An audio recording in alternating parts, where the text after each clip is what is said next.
Tankette.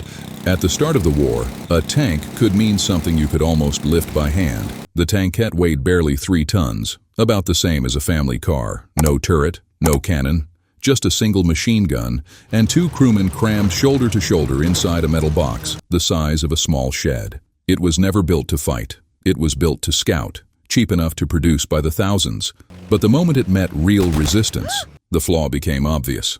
A rifle bullet, fired from the right angle, could punch straight through its armor. Entire units of Tankettes were wiped out by infantry carrying nothing but standard-issue guns.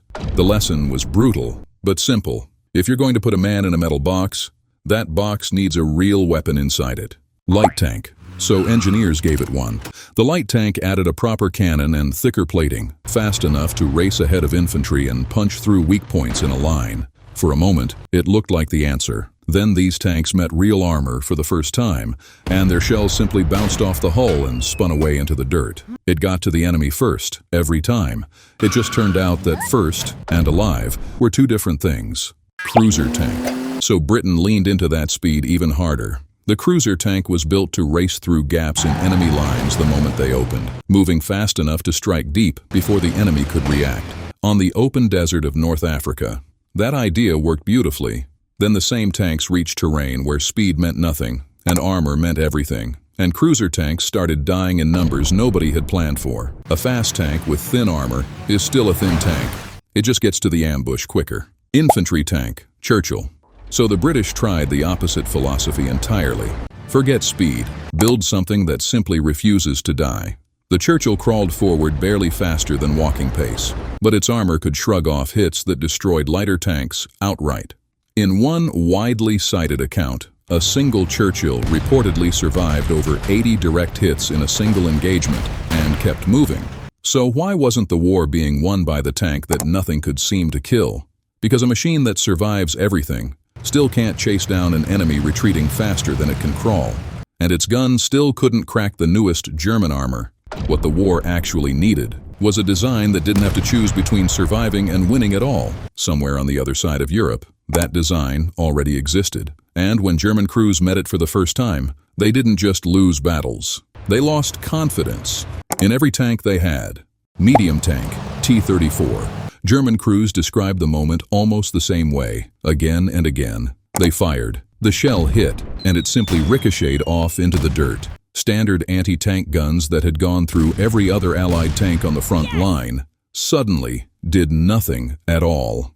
The reason was a hull sloped at an angle no one had prioritized before, deflecting shells instead of absorbing them. But the armor wasn't even the part that worried Germany most. This tank ran on a diesel engine that didn't explode into a fireball the instant it was hit, meaning a damaged T-34 could limp away from the battlefield and return days later, back in the fight. And even that wasn't the real nightmare. The real nightmare was a number stamped on a production report back in Berlin. Over 80,000 of these would eventually roll off Soviet assembly lines, making it the single most produced tank of the entire war. Germany didn't just need a better tank, it needed an answer. Fast. Panther.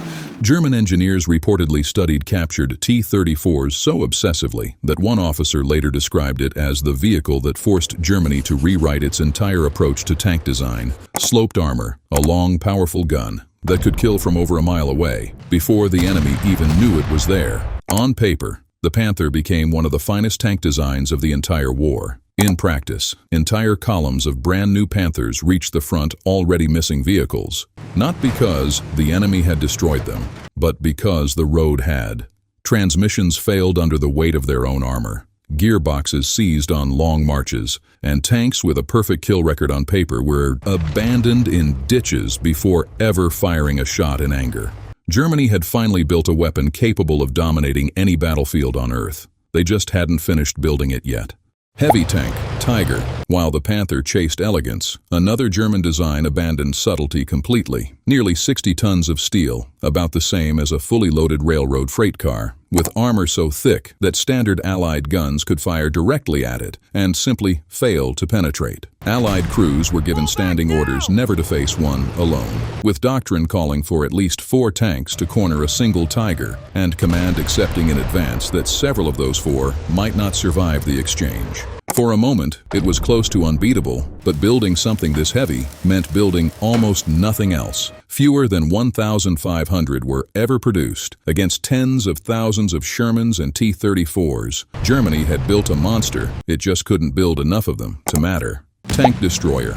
If you can't build enough full tanks, one answer is to stop building tanks at all. Strip away the turret, the heaviest single part of the machine, and bolt the same devastating gun onto a lower, cheaper hull instead. The result couldn't rotate its cannon without turning its whole body, which sounds like a fatal weakness. In practice, it barely mattered. These vehicles were built to sit hidden in a tree line, fire one shot at a tank that never saw it coming, and vanish before return fire arrived. Cheaper, faster to produce, and just as lethal in an ambush, Germany had found a way to kill Tigers' worth of tanks without building Tigers. But somewhere else on the drawing board, the opposite instinct was taking over. Forget being clever, just get bigger. If the arms race is starting to click into place, drop a like and subscribe, because the next few entries stop being a list and start being one final, accelerating collision course. Super heavy tank, King Tiger, nearly 70 tons, the heaviest tank to ever actually fight in the war. So heavy that many bridges across Europe reportedly couldn't carry it without being reinforced first. Its front armor was so dense that most Allied guns failed even at point-blank range. In one account, a single King Tiger destroyed multiple enemy tanks in under a minute, before finally going down. But the same weight that made it nearly invincible also made it barely mobile. Engines strained just to move it across open ground. Many King Tigers never fired a shot in anger, abandoned by their own crews after running dry of fuel Germany could no longer supply. The most feared tank of the war was ultimately beaten as much by its own mass as by anyone shooting at it. Mass production, Sherman. Here is the joke German crews told each other when they first met the Sherman. It's thin-skinned, undergunned, and it burns easily. Some crews even nicknamed it for how quickly it caught fire. For a while, the joke was accurate. Its armor was thinner than anything else on the battlefield. Its early gun couldn't reliably crack a Tiger's front plate, but nobody was laughing by 1945. Because the joke had a flaw nobody on the German side had priced in. You could destroy a Sherman in the morning, and by the afternoon, another one had already taken its place, repaired in hours instead of weeks, shipped across an ocean at a rate no other nation on Earth could match. Nearly 50,000 of them were built in total. Germany could win the fight and still lose the war, one replaced tank at a time. Super heavy prototype, Maus. Every tank so far existed to solve a problem. This one existed because someone stopped asking if it should. The Maus is, to this day, the heaviest tank ever actually constructed by any nation on Earth. Nearly 200 tons, close to the weight of a full-grown blue whale, somehow moving on tracks instead of floating in an ocean. Its armor was so thick, it was theoretically immune to almost every anti-tank weapon that existed. No bridge in Europe could support it. Rivers had to be crossed fully submerged, using a snorkel just to keep the crew breathing underwater. Only 2 were ever completed, and neither fired a shot in real combat. The most indestructible tank ever designed never actually had to prove it. The one that was never built. And even the Maus wasn't the end of the ambition. German engineers drafted blueprints for something even larger, a theoretical land vehicle said to weigh over 1,000 tons, armed with naval battleship guns, intended to crush anything in its path. It was never built. Some historians argue it never could have been. Its own weight may have caused it to sink into any ground soft enough to walk on, crushing bridges, roads, and possibly itself. We will never know for certain whether it could have moved at all. Every tank on this list was built to solve the last war's problem. But the real lesson of World War II wasn't armor or firepower. It was that wars are won by whoever can keep building.